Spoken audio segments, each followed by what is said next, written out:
ఉన్న బంగారాన్ని విడిపించి ఆ రోజు ఆన్లైన్ రేటుకే మేము కొంటాం. Sharma gold company.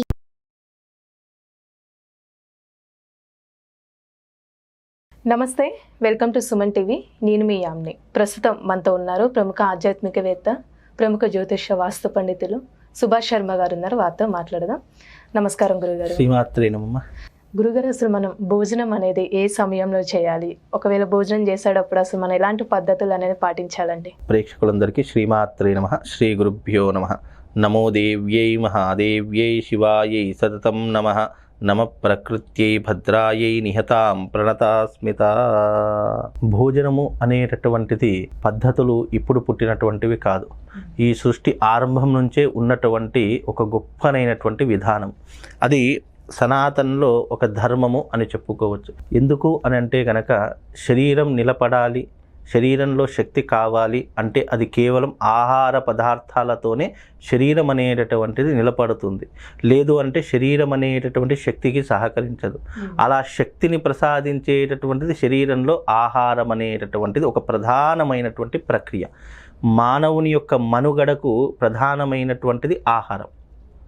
అలాంటి ఆహారానికి నియమాలు అనేటటువంటివి ఎందుకు పెట్టారు అంటే, ఏ సమయంలో పడితే ఆ సమయంలో, ఎప్పుడు పడితే అప్పుడు, ఎలా పడితే అలా భోజనం చేశామనుకోండి, అవి మన శరీరంలోకి వెళ్ళి, ఇప్పుడు శరీరం నిలబడడానికి శక్తి ఎంత అవసరమో అలాగే ఆ భోజనము మనము అనుకునేటువంటి సమయాలలో తీసుకోవడము, లేదు అంటే ఏది పడితే అది తీసుకోవడము, అదే రకమైనటువంటి విషానికి కూడా అది మార్గదర్శకంగా నిలుస్తుంది.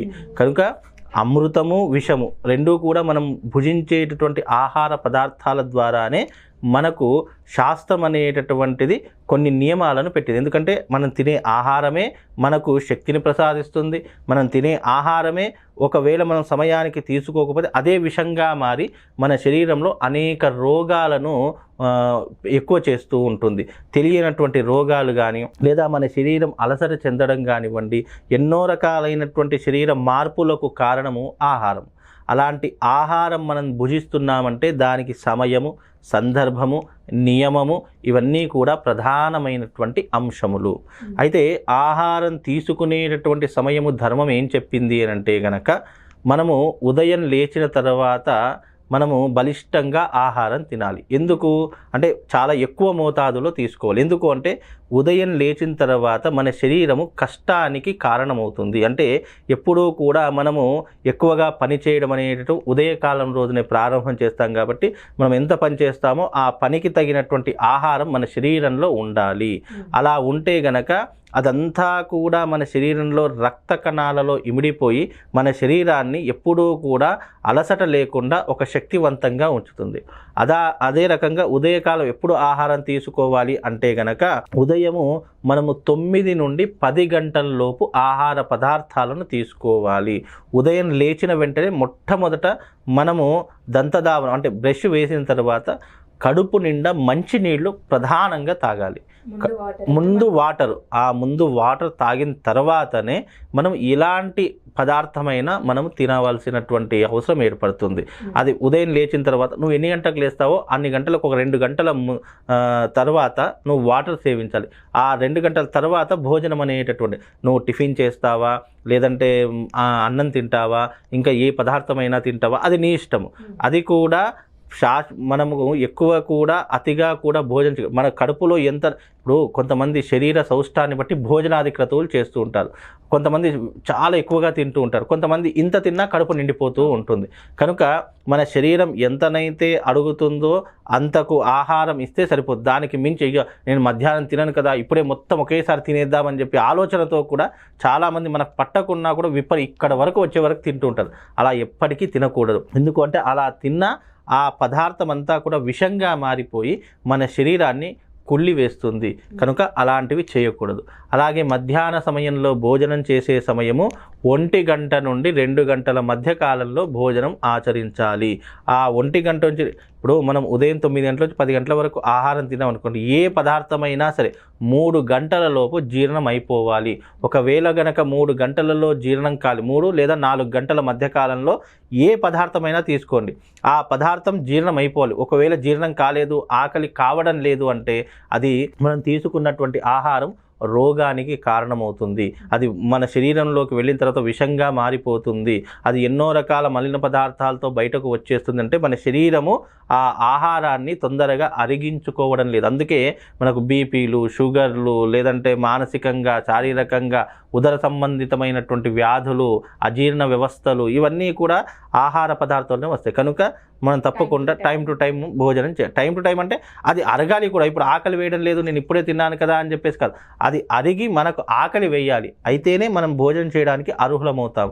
మళ్ళీ సాయంకాలం భోజనం చేయకూడదు. మధ్యాహ్నం 1 గంట నుంచి 2 గంటల వరకు భోజనం చేసిన తర్వాత సాయంకాలం ఎలాంటి పదార్థాలు తినకూడదు. మళ్ళీ పడుకునేటప్పుడు మాత్రమే తినాలి. అలా తింటే మన శరీరం అనేటటువంటిది శక్తివంతంగా ఉంటుంది. ఒక సిస్టమేటిక్గా, అంటే ఒక యంత్రము ఎలా పనిచేస్తుందో మనం కూడా అలాగే పనిచేయడం మొదలు పెడతాం. అంటే యంత్రము అంటే అర్థం ఏంటంటే మన శరీరంలోకి వెళ్ళిన పదార్థాలు ఏవైనా సరే అవి అరిగి మనకు మళ్ళీ మలమూత్ర విసర్జన ద్వారా వెళ్ళిపోతాయి. అంటే మన శరీరం అనేటటువంటిది మన కంట్రోల్లో ఉంది అని మనం అర్థం చేయదు. ఏది తిన్నా వెంటనే అరిగిపోతుంది అని అంటే ఆ వాడి యొక్క శరీరము ఎప్పుడూ కూడా క్లియర్గా ఉన్నట్టుగా మనం అర్థం చేసుకోవాలి. లేదు ఇంత తిన్నా కూడా అది మనకు సాయంత్రం వరకు ఆకలి వేయడం లేదు అంటే అతని శరీరంలో ఏదో ఒక రకమైనటువంటి ఇబ్బందులు ఉన్నాయి, ప్రాబ్లమ్స్ ఉన్నాయని అర్థం చేసుకోవాలి. ఈ రకమైనటువంటి నియమాన్ని, ఈ రకమైనటువంటి పద్ధతులను పాటిస్తే శరీరం ఎప్పుడూ కూడా శక్తివంతంగా ఉంటుందమ్మా. గురుగారు, అసలు మనం ఏ రకంగా తినాలి, ఎలాంటి పద్ధతి అనేది మనం ఆచరించాలండి భోజనం చేసేటప్పుడు? అయితే భోజనం చేసేటటువంటి సమయంలో మనము ఏ పదార్థం, ఇప్పుడు అన్నం తింటాం అనుకోండి, కలిపే విధానంలో కూడా కొన్ని పద్ధతులు చెప్పారు. అలా కలిపేటటువంటి విధానం ద్వారా కూడా మనకు చెడు అండ్ మంచి ఈ రెండూ కూడా ఆ కలిపే విధానం ద్వారా కూడా ఏర్పడుతూ ఉంటాయి. ఎందుకంటే సనాతన ధర్మంలో మనం తప్పకుండా కంచము పెట్టుకున్న తర్వాత దాంట్లో పదార్థాలు అన్నము, పప్పు, శాకు అన్నీ వేసిన తర్వాత నీళ్లు పెట్టిన తర్వాతనే మనం భోజనం చేయాలి. నీళ్లు లేకుండా భోజనం చేయకూడదు. ఎప్పుడూ కూడా తప్పకుండా అన్ని పదార్థాలు వడ్డించిన తర్వాత నీళ్లు పెట్టిన తర్వాతనే మనము భోజనం అనేటటువంటిది చేయాలి. ఆ భోజనం కూడా కలిపేటటువంటి విధానము కేవలం ఈ 4 వేళ్ల వరకు మాత్రమే ఉండాలి. ఈ భాగంలో ఎప్పుడూ కూడా భోజనము అంటే అన్నం అనేటటువంటిది తగలకూడదు అని ధర్మశాస్త్రం నిర్ణయం. అందుకే ఈ 4 వేళ్లతో మాత్రమే భోజనం. చాలామంది ఏం చేస్తారు, ఇలా కలుపుతూ ఉంటారు. మొత్తం ఎలా అయిపోతుందంటే ఆ చెయ్యి నిండా ఒక్కొక్కరికైతే ఇక్కడ వరకు అంటుతూ ఉంటుంది. అలా అంటడం ద్వారా మనకు ఎన్నో రకాలైన దారిద్ర్యాలు అంటుకుంటాయి. మనిషికి దారిద్ర్యాన్ని ఇచ్చేటటువంటిది ఏంటంటే ప్రధానమైనటువంటిది ఆహార నియమాలను పాటించకపోతే మనకు దారిద్ర్యం అనేటటువంటిది తాండవిస్తుంది. కనుక భోజనం ఎప్పుడూ కూడా ఈ 4 వేలు ఇక్కడ భాగం వరకే మనకు భోజనం అనేటటువంటిది తాకుతూ ఉండాలి. ఇక్కడ వరకు తాకిందనుకోండి, అతని ఇంట్లో అలక్ష్మి, అతని ఇంట్లో ఎప్పుడూ గొడవలు, డబ్బు నిలవకపోవడం, ఇవన్నీ కూడా దానికి సంకేతాలుగా మారిపోయి దరిద్రానికి ఇంకా మనము దారిద్ర్యాన్ని చేకూర్చినట్టుగా ఉంటుంది. కనుక ఎప్పుడూ కూడా అన్నం అనేది ఈ 4 వేళ్లతో ఇక్కడ వరకు మాత్రమే కలదు. కొంతమందికి ఈ వేళ్లలో నుండి అన్నం వెళ్ళిపోతూ ఉంటుంది ఇలా కలిపేసరికి. అలా వెళ్ళిపోయిందనుకోండి, అతను మూర్ఖుడు, అతడు దారిద్రుడు, అతడు మంచి చెడులు తెలుసుకోలేనటువంటి వాడు అని చెప్పేసి దానికి అర్థము. ఎవరైతే చక్కగా భోజనం కేవలం ఈ 4 వేళ్లతో కలిపి భోజనం తింటారో వాళ్ళు అదృష్టవంతులు అని అర్థము. కనుక కలిపే విధానంలో కూడా ఎన్నో రకాలైనటువంటి నియమాలను సనాతన ధర్మం మనకు పెట్టింది. కనుక ఈ కలిపేటటువంటి విధానం ద్వారా కూడా మనకు ఎన్నో రకాలైన అదృష్ట యోగాలు కలుగుతాయి. కనుక తినేటప్పుడు ఈ 4 వేళ్ల పై భాగం వరకు మాత్రమే అన్న పదార్థాలు ఉండాలి. ఈ కింద తాకకు అరచేయి వరకు వెళ్ళకూడదు. తినేటప్పుడు కూడా అన్ని పదార్థాలు వడ్డించిన తర్వాత పక్కకు నీళ్లు పెట్టుకొని మనం భోజనం చేయాలి. ఈ రకమైనటువంటి పద్ధతులను పాటిస్తే అన్ని రకాలుగా బాగుంటుందమ్మా. చాలా చక్కగా తెలియజేస్తారు గురుగారు. ధన్యవాదాలు. శ్రీమాత్రే.